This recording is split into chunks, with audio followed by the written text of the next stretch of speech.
Bem-aventurado o varão que não anda segundo o conselho dos ímpios, nem se detém no caminho dos pecadores, nem se assenta à roda dos escarnecedores.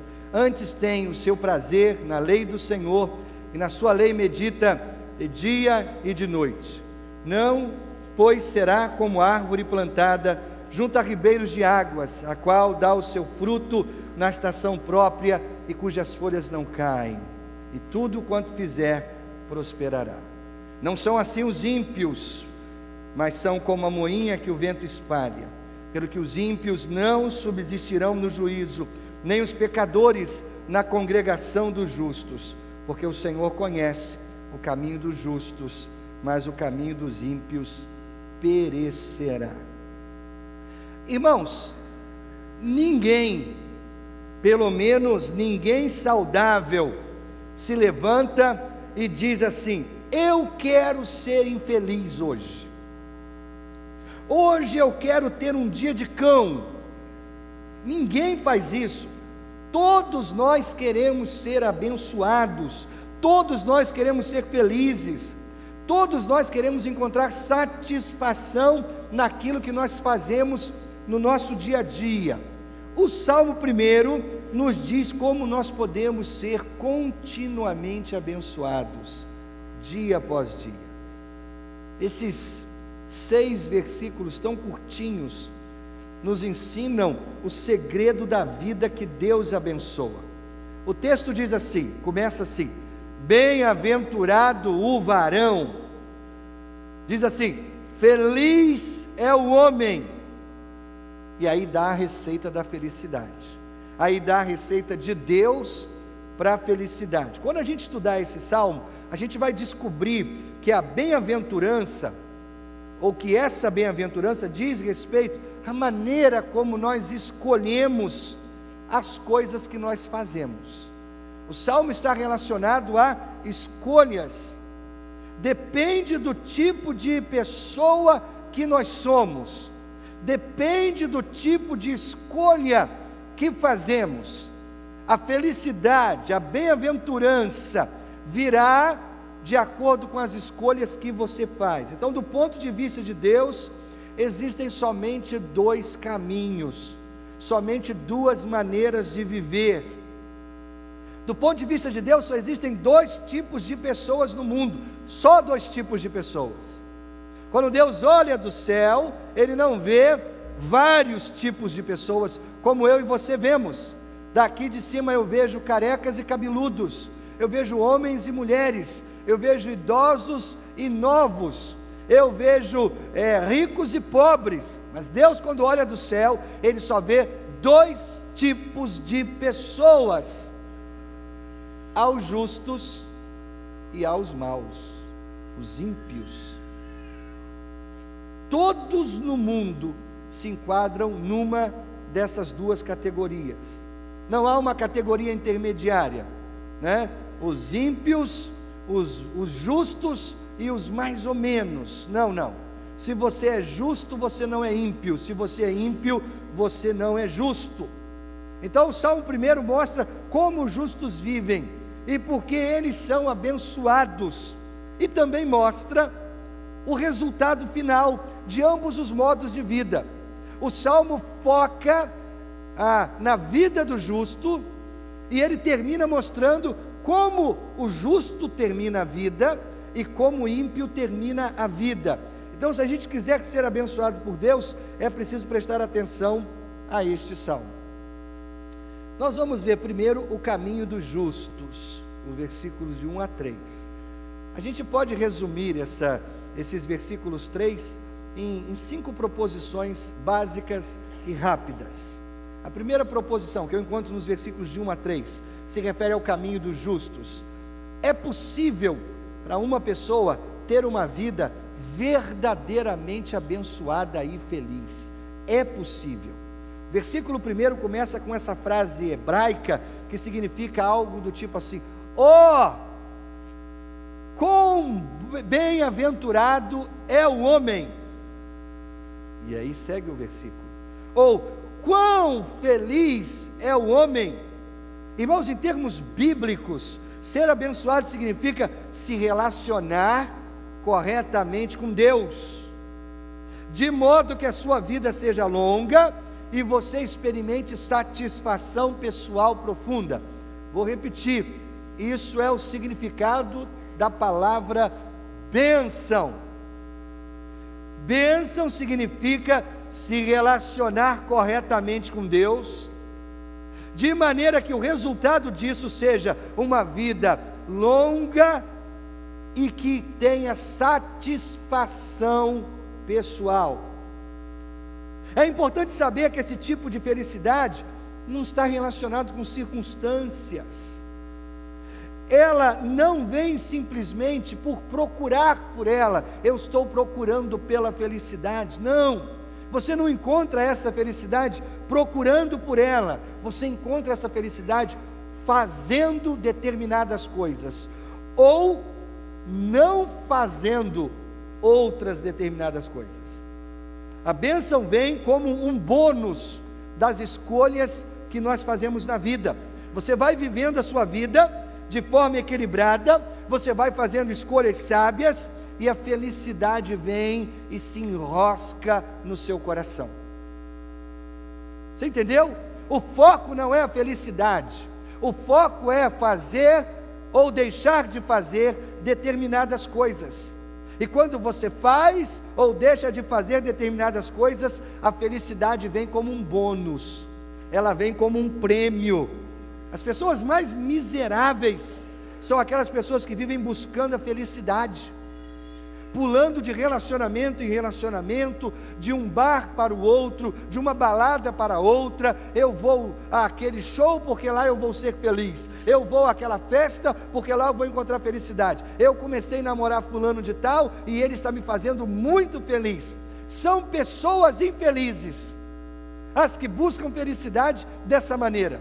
Felicidade não se busca, felicidade é resultado de fazer certas coisas e resultado de deixar de fazer outras coisas. A verdadeira felicidade e o contentamento duradouro, irmãos, simplesmente não podem ser encontrados procurando por aí. Muitas pessoas duvidam que nós podemos encontrar felicidade nesse mundo. Muitas pessoas. Nós olhamos para esse mundo cheio de dores, injustiças, corrupção, violência. Sabemos que existe alguma coisa muito errada nesse mundo, muito errada. Ninguém sabe o que é, mas a gente sabe que existe uma coisa muito errada nesse mundo. Então o Salmo 1 nos assegura que é possível viver uma vida abençoada e feliz, mas só é possível quando você desenvolve um relacionamento com Deus em sua vida. O mundo oferece entretenimento, emoções baratas, prazer momentâneo, mas a verdadeira felicidade, alegria autêntica, verdadeira paz, você encontra só quando você se relaciona de fato com Deus. Então a primeira proposição é essa: é possível para uma pessoa ter uma vida verdadeiramente abençoada e feliz.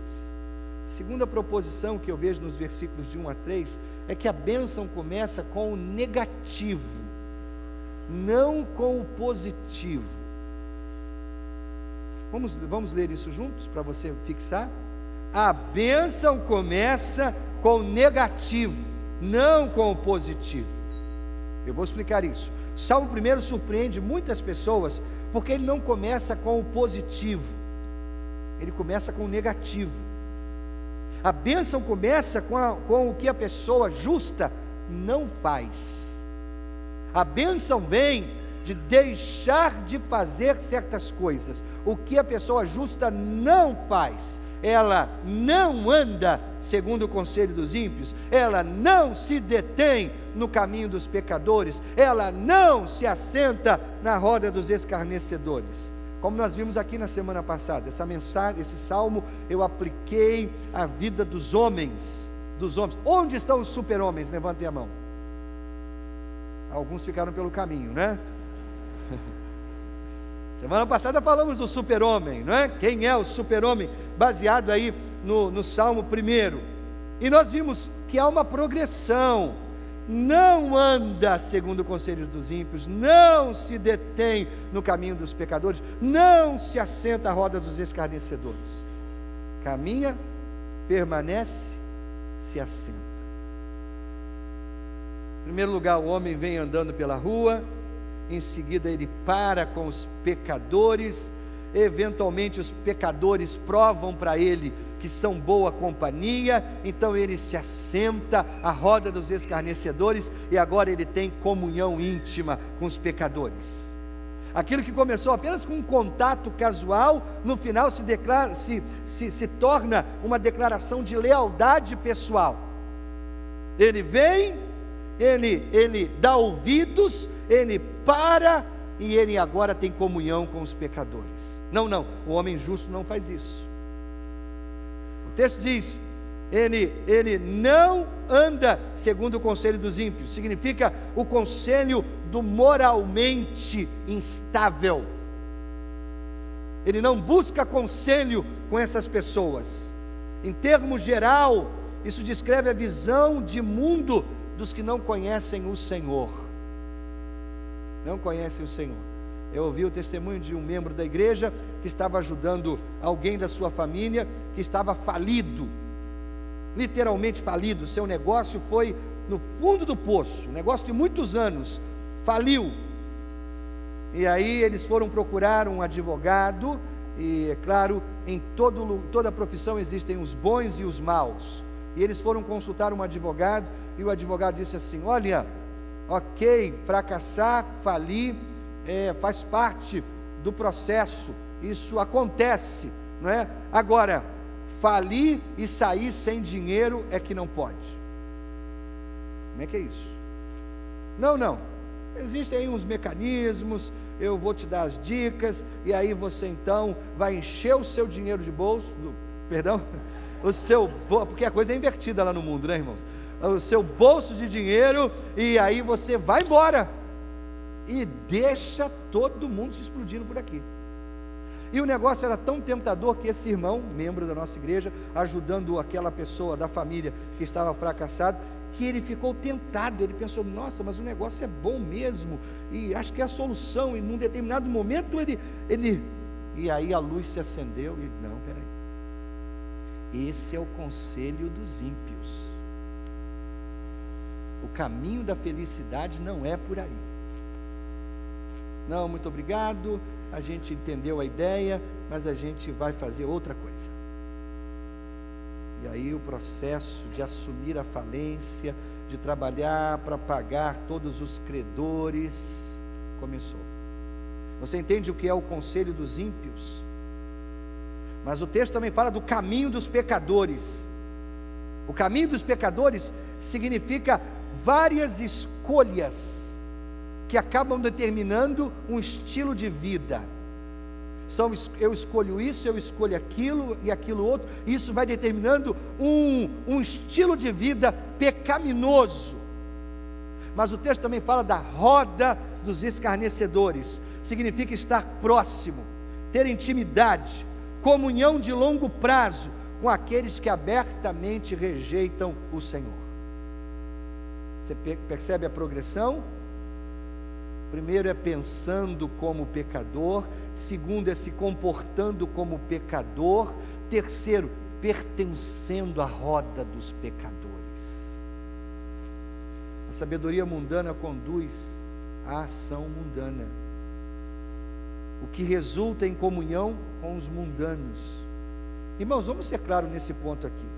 As bênçãos só vêm como resultado das coisas que nós fazemos, mas a bênção também só vem como resultado das coisas que nós não fazemos. Pessoas abençoadas evitam certas coisas, pessoas abençoadas evitam certas pessoas e certas situações e certos lugares e certos sites e certas músicas e certas bebidas e certas palavras. Pessoas abençoadas não vão a qualquer lugar, elas não aceitam rapidamente qualquer linha de pensamento, elas são muito cuidadosas para não se unir à companhia daqueles que não amam o Senhor. Irmãos, essa palavra é muito necessária para o nosso tempo. Se você decidiu buscar a Deus em sua vida, o diabo vai se opor a você a cada momento. E uma das estratégias do diabo é cercar você de pessoas que vão levar você ao erro. É a estratégia do diabo. Colocar do seu lado pessoas que vão soprar coisas no seu ouvido, que vão colocar pensamentos na sua cabeça, que vão induzir o seu comportamento e que no final farão de você como elas. A parte complicada aqui, irmãos, é que essas pessoas não parecem ser pessoas más. Não parecem. São pessoas boas o suficiente. Elas parecem ser muito decentes. Elas só faltam ter Jesus na vida. Já ouviu isso? Ah, pastor, estou namorando um rapaz. Pastor, ele é tão bom. Pastor, é honesto, é trabalhador, é filho de família, é estudar, tem diploma. Só falta ser crente. Filha, faltou tudo. Faltou tudo. Faltou o essencial. Se falta ser crente, ele é ímpio. Porque só tem duas categorias: os ímpios e os justos.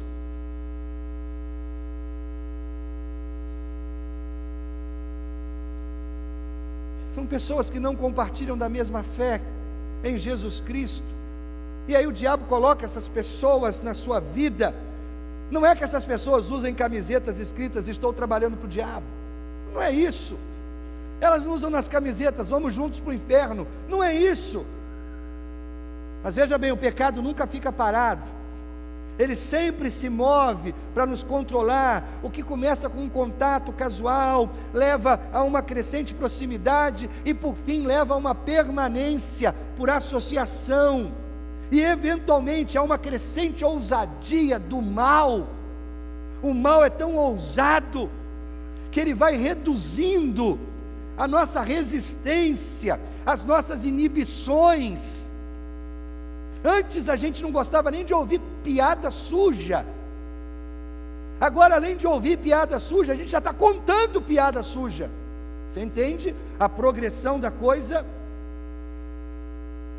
O mal vai minando as forças. Nós concordamos com coisas que nós no passado teríamos rejeitado. Aquilo teria nos feito mal. Olha, para que eu não seja mal interpretado aqui, eu quero ser claro. Se você dorme com os porcos, se você come com os porcos, se você corre com os porcos, se você se junta aos porcos, se você fala com os porcos, se você anda com os porcos, se você ri com os porcos, se você se veste como eles, em suma, se basicamente você faz o que os porcos fazem, não se surpreenda se no futuro você acabar cheirando como porcos, se comportando como porcos, se parecendo com os porcos. No final você estará tão envolvido que você será indistinguível dos porcos.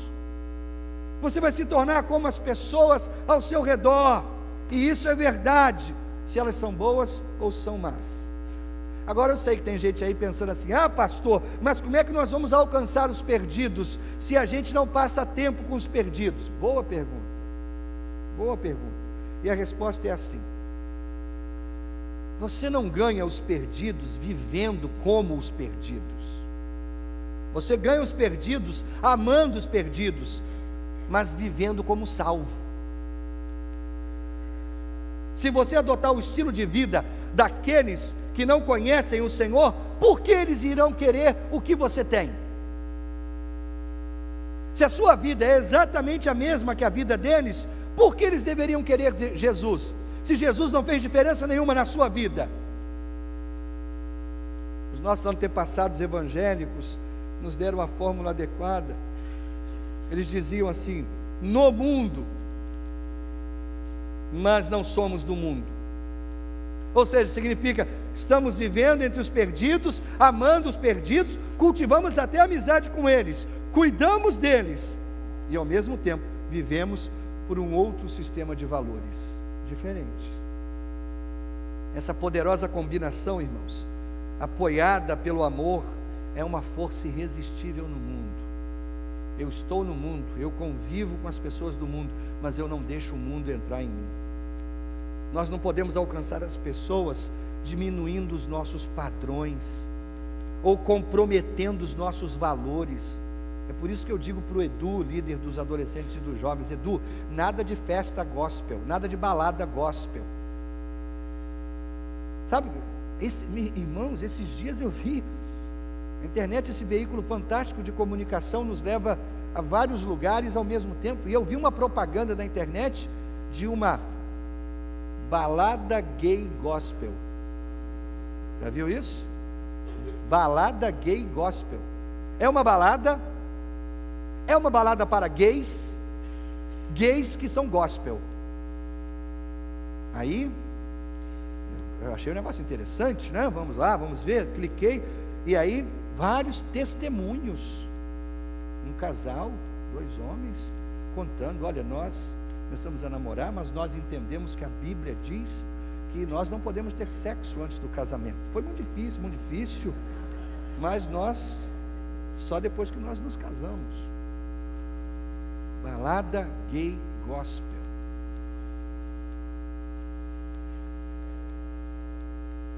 Irmãos, nós precisamos amar essas pessoas, precisamos ser boa influência na vida delas, mas não dá para baixar os nossos padrões para incluir essas pessoas. É trazê-las para cima, é trazê-las para cima.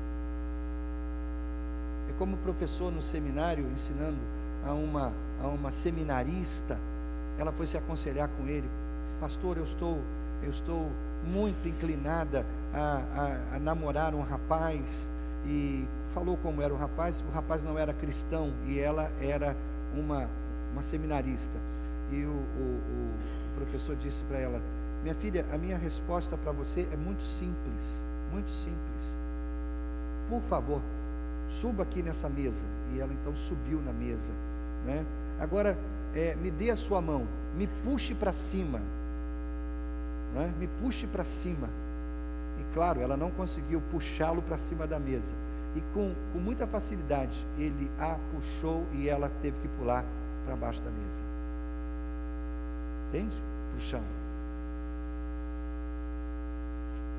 Sabe, irmãos, nós temos que ter cuidado com o nosso relacionamento com o mundo, porque é muito fácil o mundo nos tirar da nossa posição. Muito fácil, muito fácil. É uma coisa muito boa o barco estar na água, mas é uma coisa extremamente perigosa, horrível, quando a água está no barco.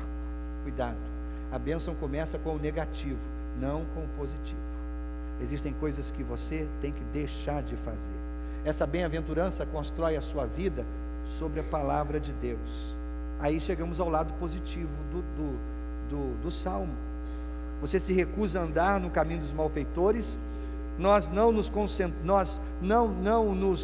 detemos no caminho dos pecadores, nem nos assentamos à roda dos escarnecedores, mas a nossa concentração vai para a palavra de Deus. Nós fazemos isso porque o verdadeiro caminho para jogar fora o lixo é entrar com a água limpa. Para tirar o lixo, você entra com a água limpa. Você não pode se livrar do lixo da sua vida, na sua vida, simplesmente por esforço mental. Você tem que substituir o negativo com algo positivo. Então o salmista diz que a pessoa piedosa tem o seu prazer na lei do Senhor. Significa que ela ama a palavra de Deus, as escrituras, a Bíblia. Antes tem o seu prazer. A palavra prazer significa grande prazer de dentro para fora. Grande prazer. Tem a ideia de uma paixão consumidora, uma paixão que controla a vida. Antes tem o seu prazer. Tem prazer em alguma coisa. Algumas pessoas têm prazer em comida, outras têm prazer no trabalho, outras têm prazer num hobby, num lazer, numa carreira, alguns têm prazer numa amizade em particular. Muitas pessoas se deliciam com o dinheiro, ou com coisas que o dinheiro pode comprar. Muitas pessoas se deliciam com os prazeres malignos, é verdade, desejos errados. Marque bem isso. O seu prazer determina a sua direção. O seu prazer determina a sua direção. Qual é o seu prazer? O que mantém o seu motor funcionando? O que anima você para sair da cama todo dia de manhã? O que tira o seu sono à noite de tanto você pensar prazerosamente? O que você sonha quando você dorme? Se você me disser as respostas a essas perguntas, eu vou dizer para você fundamentalmente quem você é. Estar encantado é estar animado sobre algo que você simplesmente não pode esperar. Eu quero muito isso, eu quero muito isso. Olha para um casal de jovens apaixonados, você vai saber o que a palavra prazer significa. Tome um jovem que se apaixonou pela primeira vez, pergunte para os amigos dele, e eles vão dizer assim: esse cara não é o mesmo, ele mudou. Eles querem dizer, ele mudou literalmente, ele não quer mais ficar com eles. Tudo que ele faz é falar sobre aquela garota. Olha para ele e você vai ver nos olhos dele, quando aquela garota passa, o que há dentro dos olhos dele. Ele tem aquele sorriso bobo no rosto, ele está apaixonado. Agora aplique esse princípio à palavra de Deus. O caminho da felicidade passa por ter prazer na palavra de Deus. A gente tem que se deliciar na Bíblia, estar apaixonado, se deleitar.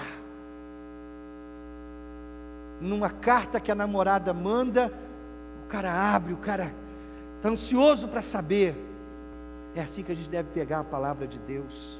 Aqueles que são abençoados por Deus, amam a lei de Deus, meditam nela dia e noite. A palavra traduzida como meditar tem a ideia de digerir, de mastigar, muito tranquilamente. Os especialistas dizem que antes de você engolir uma garfada, você tem que mastigá-la pelo menos 33 vezes. Conta hoje na hora do almoço, né? Conta hoje na hora do almoço. Dá uma garfada. Sabe como? Você não saboreou, você botou para dentro. É ruminar uma passagem, um texto, uma verdade da palavra de Deus, de vários ângulos, de várias possibilidades. A palavra hebraica significa murmurar sobre uma coisa. Você fala daquilo o tempo todo. Aquele texto te impressionou e você está nele o tempo todo, e você está extraindo dele coisas cada vez mais profundas. É falar o tempo todo. Essa é a ideia de meditar na palavra de Deus. Não é simplesmente ler, hoje eu li 10 páginas da palavra de Deus. Perdeu o significado.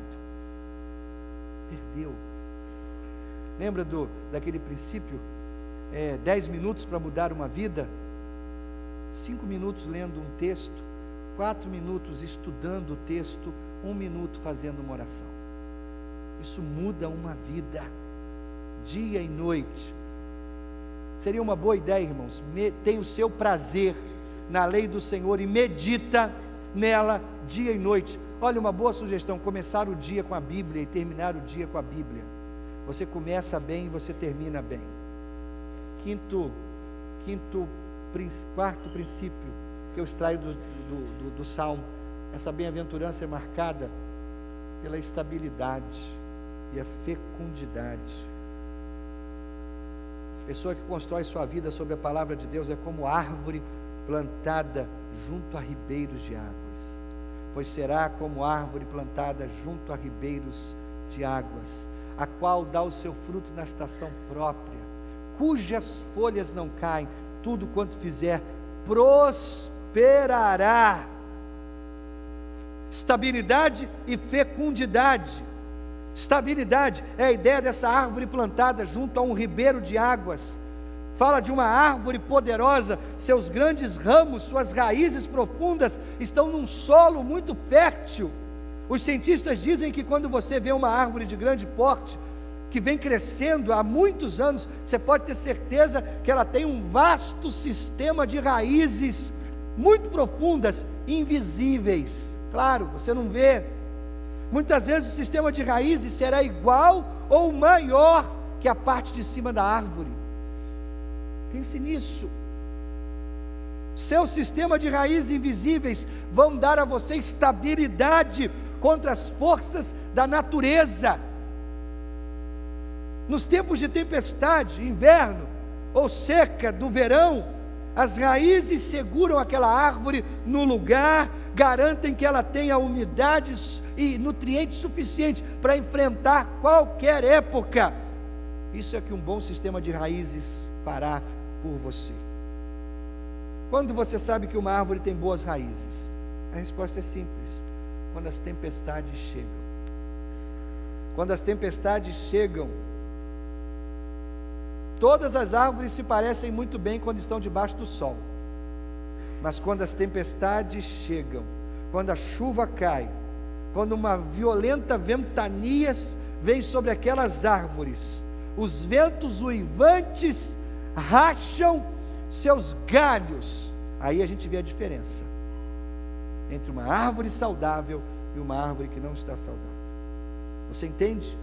As árvores que têm poucas raízes, elas são arrancadas rapidamente, elas são derrubadas. Mas as árvores que têm raízes profundas, elas permanecem de pé durante as tempestades. Irmão, da mesma maneira acontece com o Filho de Deus. Você não vai saber o quão bom é o seu sistema de raízes, até que as tempestades da vida venham sobre você. E você só vai descobrir quão profundos são as suas raízes quando você estiver enfrentando lutas e dificuldades. Então você vai descobrir a força da sua base espiritual. Quando você é como uma árvore plantada junto a ribeiros, você tem estabilidade. Quando você firma a sua vida na palavra de Deus, você tem estabilidade. A única maneira de você estar firme durante as tempestades é gastando tempo com a palavra de Deus todo dia, meditando na verdade da palavra de Deus, construindo um forte sistema de raízes todo dia, com porções da palavra de Deus. Estabilidade. Mas essa bem-aventurança também é marcada por fecundidade. Pois será como árvore plantada junto a ribeiros de água, a qual dá o seu fruto na estação própria. Significa árvore que produz frutos que expressam seu verdadeiro caráter interno. Como é que você identifica uma laranjeira? Pela laranja que dá. Como é que você identifica uma macieira? Pelo fruto, pela maçã que nasce. Tudo que você encontra no interior deve eventualmente surgir no exterior. Aplique isso à vida espiritual. Significa quando as nossas raízes estão fundamentadas na palavra de Deus, nos será dado o que nós precisamos sempre que nós precisarmos. Pense nisso. Se você precisa de amor, a palavra de Deus vai dar a você a força do amor. Se você precisa do espírito de perdão, a palavra de Deus vai dar a você força para perdoar. Se você precisa de coragem, a palavra de Deus vai produzir o fruto de coragem em você. Se você precisa de perseverança, de paciência, a palavra de Deus vai produzir isso em você. Esse é o tipo de vida sobrenatural que está disponível para todo cristão. Mas isso será plenamente realizado ao longo do tempo, à medida que a gente continua a caminhar com o Senhor e tem prazer na palavra dele. Último princípio, mas eu não vou esgotar o estudo desse salmo hoje, é que essa bem-aventurança prospera em todas as situações. As duas últimas frases do versículo 3 oferecem uma promessa maravilhosa para aqueles que se deleitam na palavra de Deus. Em primeiro lugar diz assim: suas folhas não caem. Essa expressão retrata uma árvore frondosa, parece ser uma árvore sempre viva, com as folhas sempre viçosas durante o ano todo. São pessoas, irmãos, que são restauradas pela palavra de Deus, constantemente renovadas, sempre firmes, com uma nova força para novas situações. Tem um irmão aqui na igreja, muito querido, que nós muitas e muitas vezes o chamamos de Bebê Johnson. Não vou dizer para você quem é, porque é um camarada muito sério, né? Mas eu carinhosamente algumas vezes o chamo de Bebê Johnson, né? Mas por quê, irmãos? Eu vejo nele assim uma atitude tão renovada constantemente, uma atitude tão positiva constantemente, e eu sei que a vida dele é regada pela palavra de Deus. As folhas não caem, está sempre viçoso. É a palavra que renova as forças, é a palavra que restaura, que firma os passos em toda nova situação. Não são pessoas chatas, não são pessoas maçantes. Elas nunca vivendo as bênçãos de ontem, elas estão vivendo as bênçãos do dia a dia, porque o Senhor está renovando suas bênçãos. As misericórdias do Senhor as renovam a cada manhã. É isso que é uma pessoa cujas folhas não caem. Mas o texto diz: e tudo quanto fizer prosperará. Por favor, não conclua que essa prosperidade se refere ao sucesso material apenas. O cristão também pode ter sucesso material, também, mas a nossa prosperidade é maior do que isso. O cristão prospera no sentido de que não importa o que aconteça, ele encontra força para o dia mau, ele encontra esperança no dia da dificuldade mais extrema, dão fruto piedosamente, em bons e maus momentos. Por quê? Porque são plantadas num fundo do bom solo, com raízes profundas, que chegam às águas da palavra de Deus, encontram alimentos constantes na palavra de Deus, podem enfrentar o que a vida lhes oferecer a qualquer momento. O pensamento aqui é semelhante a Romanos 8,37. Ainda que essas pessoas passem por luta, sofrimento, perseguição, fome, nudez, perigo, espada, os que conhecem Jesus sempre serão mais que vencedores por meio do poder de Deus que atua na vida deles. É a libertação triunfante que vem no grande momento da dificuldade, extraído da palavra de Deus. Irmãos, nesse mundo a gente pode encontrar decepção, tristeza, rejeição, fracasso, doença, abandono, desânimo. Os filhos de Deus podem se decepcionar com tantas coisas, podem se decepcionar com a sua família, com seus amigos, com seu cônjuge. Nós podemos enfrentar uma série incessante de tragédias terríveis. Tem gente que vive assim, de tragédia em tragédia. A vida é dura. Doença, fraqueza física, a própria morte pode muitas vezes nos visitar. Mesmo assim, nós prosperamos, nós superamos, nós sobrevivemos, nós não somos destruídos. Sabe, irmãos, às vezes quando eu perguntava a alguém que estava atravessando por um momento difícil, como é que está? Como é que estão as coisas? Eu ouvia determinadas respostas do tipo assim: ah, pastor, eu estou sobrevivendo. E eu pensava assim: nossa, que resposta fraca. Um cristão não sobrevive. Eu pensava assim: um cristão não sobrevive. Irmãos, agora eu vejo que essa resposta, em determinadas situações, é uma declaração de fé poderosa. Às vezes, sobreviver em determinadas circunstâncias e situações é o mesmo que florescer. Alguns dias podem ser tão difíceis, tão pesados, tão extremamente desconfortáveis, que sobreviver é uma grande vitória. É uma grande vitória. Meu querido, esse é o caminho dos justos. Não anda segundo o conselho dos ímpios, não se detém no caminho dos pecadores, não se assenta à roda dos escarnecedores. antes tem o seu prazer na lei do Senhor, e na sua lei medita dia e noite. Existem coisas que o justo não faz, e existem coisas que o justo faz, e ele encontra nisso a felicidade. Vem como bônus, vem como resultado, vem como consequência. Curve a sua cabeça, feche os seus olhos.